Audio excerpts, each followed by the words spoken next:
Your inner being is consciousness who bees. Consciousness who is life, who is eternal, who bees.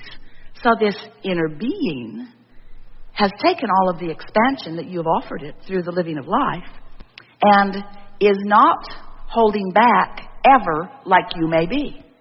So when you're beating the drum of justification or defense or rationalization, well, I feel this way because that happened to me and it shouldn't have happened to me, and that was an injustice that should not have happened, and so I'm just going to stand here in my righteous indignation and join others in my protest against the government or in my protest against this absurd policy that has just happened at work. Do you know they gave us a bonus and then they took it back? It's just ridiculous that they're making all that money and they're not giving nearly enough of it to me, and I'm working so hard and I don't think they are. That righteous indignation is justified maybe, and maybe everybody in your company and beyond would agree with you, but your inner being isn't agreeing with you, and that's the only agreement that is ever important to you. Your inner being stays in a place of positive expectation. No, not positive expectation, because expectation implies it is something yet to come. In positive beingness, because your inner being bees there and does not deviate from it. But when you aren't up to speed with your inner being, then you feel the deviation, and that's what negative emotion.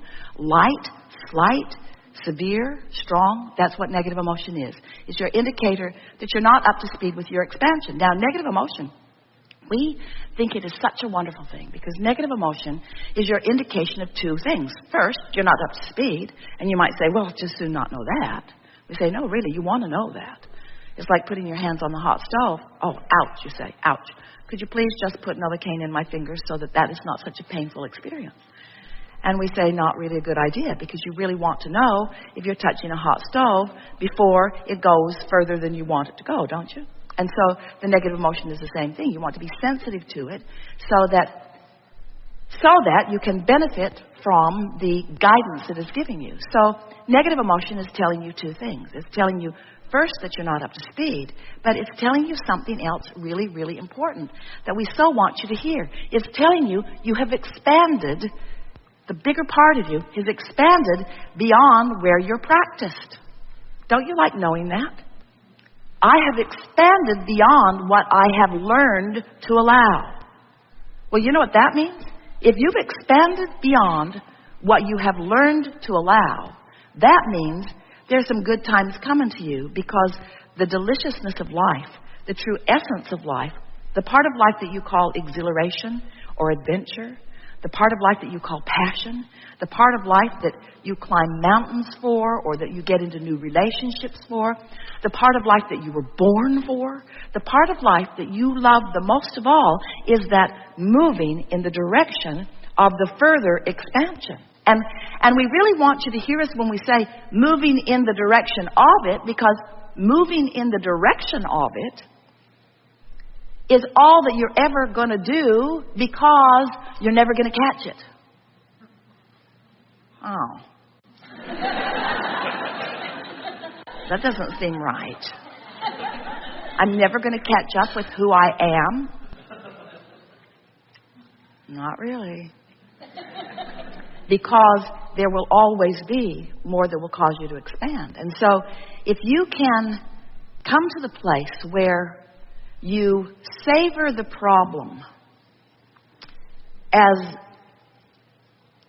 deliberately and deliciously as you savor the solution, now you're rocking and rolling.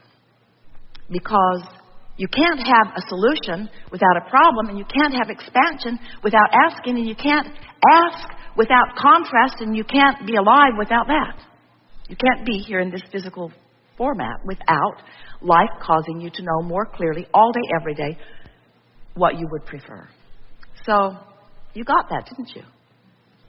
Do you understand that? Can you hear us clearly? Do you understand that the vibration of a question and the vibration of an answer are different frequencies? But the answer is born from the question. Do you understand that the frequency, the vibrational frequency of a solution is different than the frequency of the problem?